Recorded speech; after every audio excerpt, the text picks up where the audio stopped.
You said you'd partner with her and give her $100 million. That's the biggest offer that she's gotten. So if she would have let me be her agent, I would have in a second.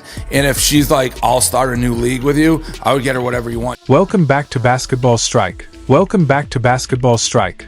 Make sure you hit that subscribe button and turn on the bell, because this story is about to get intense. Breaking news has just sent shockwaves through the entire world of women's basketball.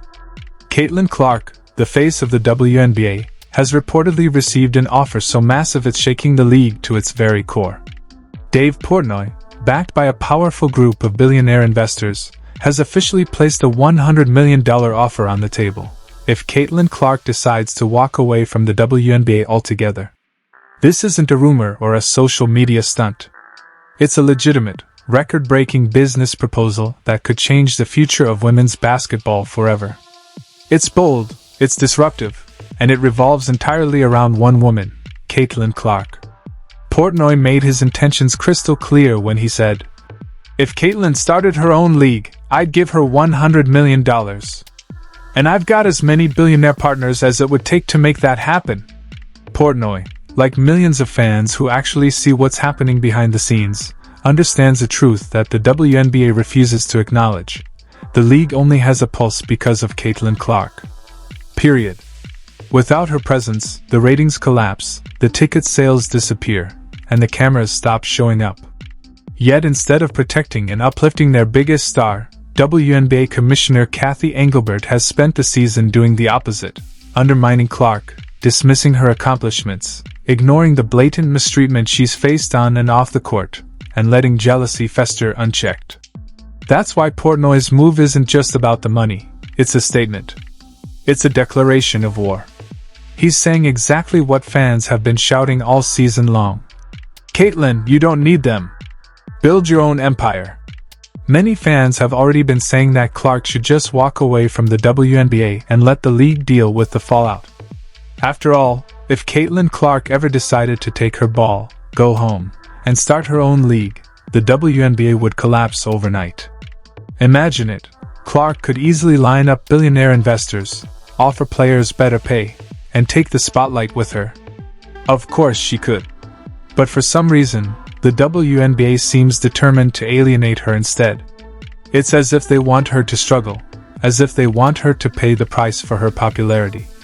Never before have we seen a commissioner so disconnected from reality, someone who doesn't seem to value her stars or recognize the golden goose that's saving the league. What makes this situation even more fascinating is that Portnoy's proposal wasn't impulsive. It wasn't a random hot take or an emotional outburst. It was strategic, calculated, and rooted in a clear plan. He's not throwing out numbers for shock value.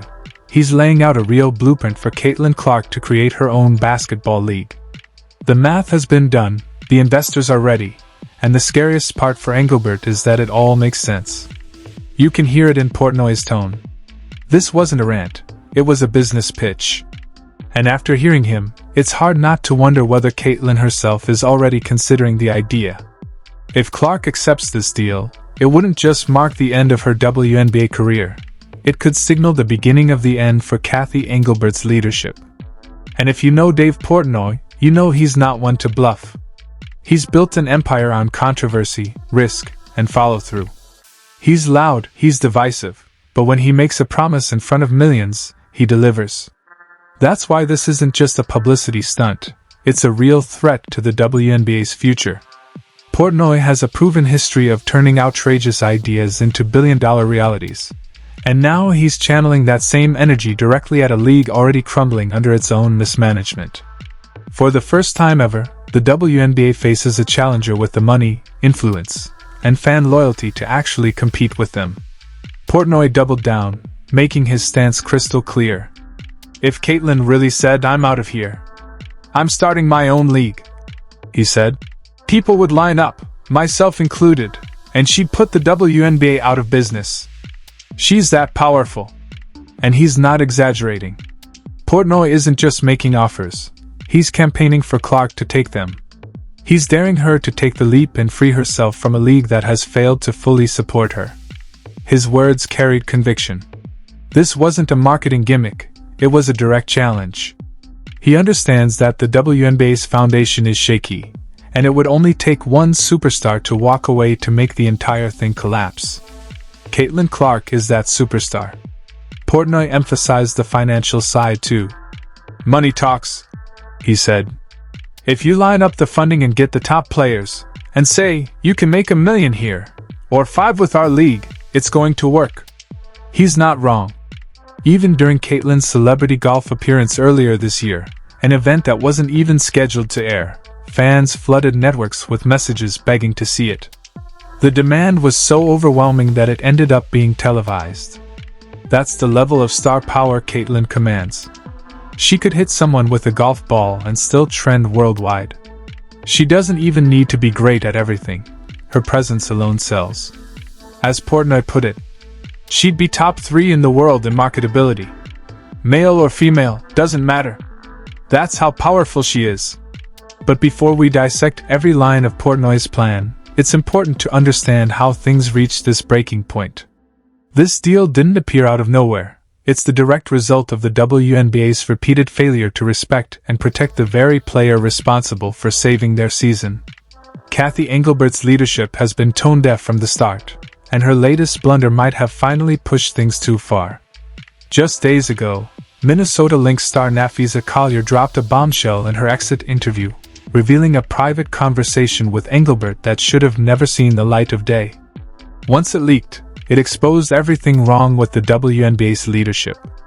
Collier claimed that Engelbert told players they should be grateful for everything she's supposedly done for them, a comment arrogant enough to destroy any commissioner's credibility. But it got worse.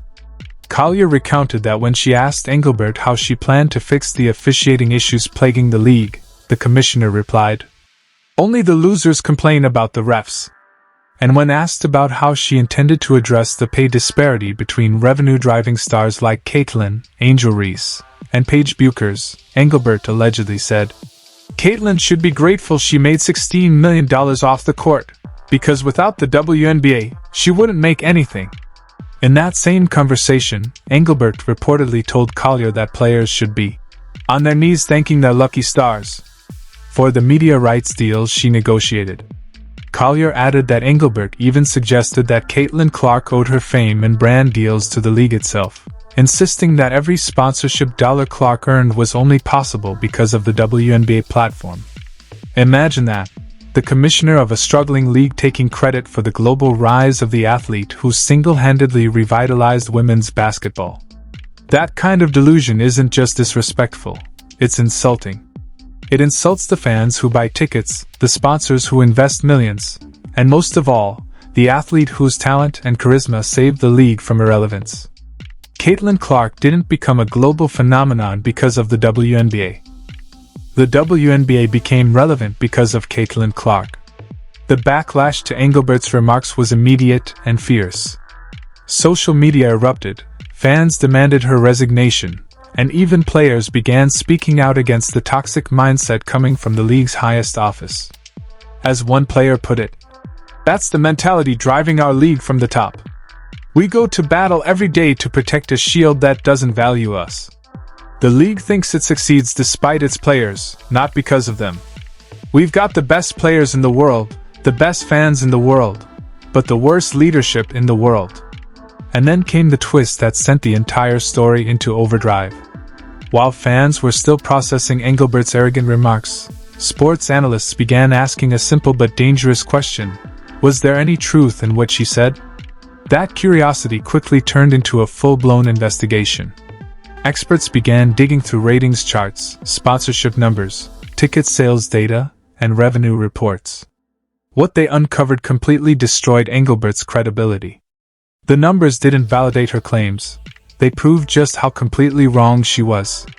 When analysts were asked if Cathy Engelbert deserved credit for the WNBA's current TV deals and growth, the answer was blunt. No. None. The league was struggling until this new class of rookies arrived. And that's the truth. The WNBA didn't lift Caitlin Clark. Caitlin Clark lifted the WNBA. Would you support Caitlin Clark if she walked away from the WNBA and built her own league? Let us know what you think in the comments below. Because if Dave Portnoy's plan ever becomes reality, women's basketball might be on the verge of a revolution.